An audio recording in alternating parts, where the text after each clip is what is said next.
Hello friends, welcome to erodeammachisamayal. இது நம்ம வீட்டு சமையல்.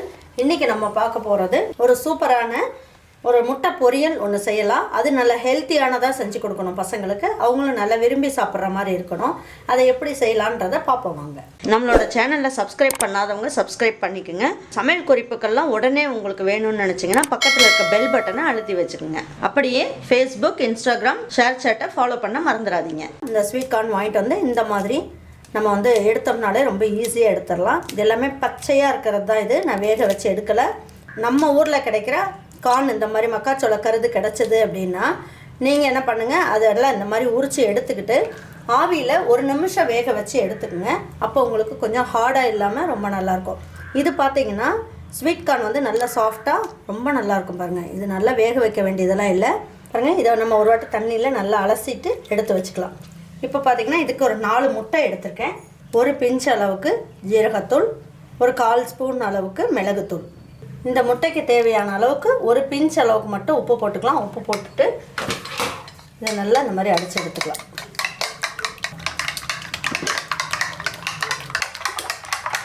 இப்போ முட்டை பொரியல் எப்படி செய்யலான்னு பார்ப்போம் வாங்க. 1 ஸ்பூன் அளவுக்கு எண்ணெய் ஊற்றிக்கலாம். இதுலேயே ஒரு 1/4 ஸ்பூன் அளவுக்கு கடுகு போட்டுக்கலாம். ஒரு பிஞ்ச் அளவுக்கு ஜீரகம், ஒரு 2 இனுக்கு கருவேப்பிலை போட்டுக்கலாம். இதிலே ஒரு 1/2 ஸ்பூன் அளவுக்கு இஞ்சி பூண்டு பேஸ்ட் போட்டுக்கலாம்.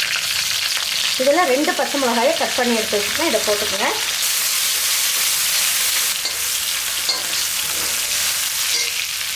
இதில் 2 பெரிய வெங்காயத்தை நல்ல நீல வாக்கில் கட் பண்ணி எடுத்து வச்சுருக்கேன், நல்லா பொடியாக.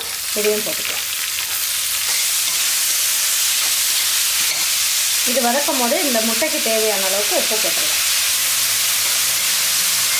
இதில் கொஞ்சமாக ஒரு பிஞ்ச் அளவுக்கு மஞ்சள் தூள் போட்டுக்கலாம்.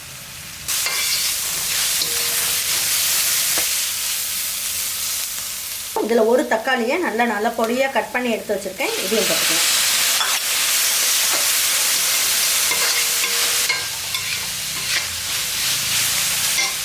இப்போ நான் அதில் ஒரு 1/4 ஸ்பூன் அளவுக்கு ரெட் சில்லி பவுடர் போடுறேன். அப்போ நம்ம சாப்பிட்றதுக்கு ரொம்ப நல்ல டேஸ்ட் கொடுக்கும்.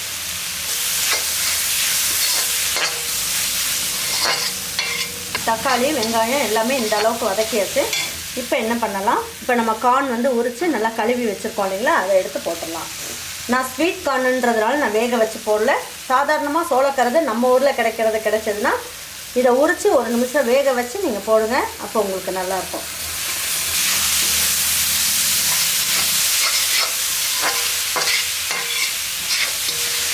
கொஞ்சமாக மல்லி இலையும் போட்டுக்கலாம்.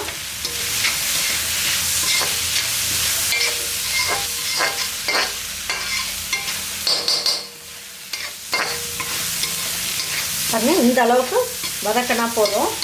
இப்போ நம்ம என்ன பண்ணலாம், நம்ம எடுத்து வச்சுருக்கோம் இல்லைங்களா முட்டை, நல்லா அடித்து வச்சுருக்கோம். ஸோ இதில் ஊற்றிடலாம்.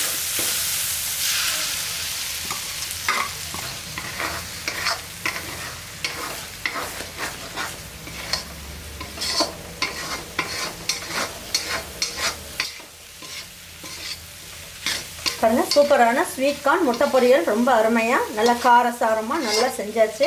இப்போ என்ன பண்ணலாம், இதில் கொஞ்சமாக மல்லி இலையை தூவி விட்டுடலாம். இதை பசங்களுக்கு சைடிஷாகவும் வச்சு கொடுக்கலாம். அப்படி இல்லை ஈவினிங்கில் அவங்களுக்கு ஒரு பசிக்குது அப்படின்னாங்கன்னா இந்த ஸ்வீட் கார்ன்லாம் போட்டு முட்டை போட்டு பசங்களுக்கு ஸ்நாக்ஸ் மாதிரியும் கொடுக்கலாம். ரொம்ப நல்ல டேஸ்ட்டாக சூப்பராக இருக்கும். இப்போ இதை எடுத்து வச்சு பரிமாறிக்கலாம். செஞ்சாச்சு, இதை எடுத்து வச்சு பரிமாறிக்கலாம். அப்புறம் பார்த்தீங்கன்னா இதை நல்லா சப்பாத்திக்குள்ளே வச்சு நல்லா ஸ்டஃப் பண்ணி சாப்பிட்றதுக்கும்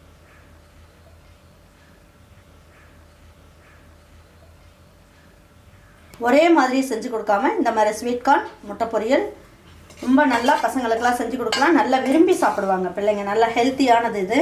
கண்டிப்பாக இதே மாதிரி ஒரு ஸ்வீட் கார்ன் முட்டை பொரியல் உங்கள் வீட்லேயும் நீங்கள் வீட்டில் இருக்க பசங்களுக்கும் பெரியவங்களுக்கும் செஞ்சு கொடுத்துட்டு அவங்களுக்கெல்லாம் பிடிச்சிருந்ததுன்னா லைக் பண்ணுங்கள், ஷேர் பண்ணுங்கள், சப்ஸ்கிரைப் பண்ணுங்கள், மறந்துடாமல் கமெண்ட்ஸ் பண்ணுங்கள்.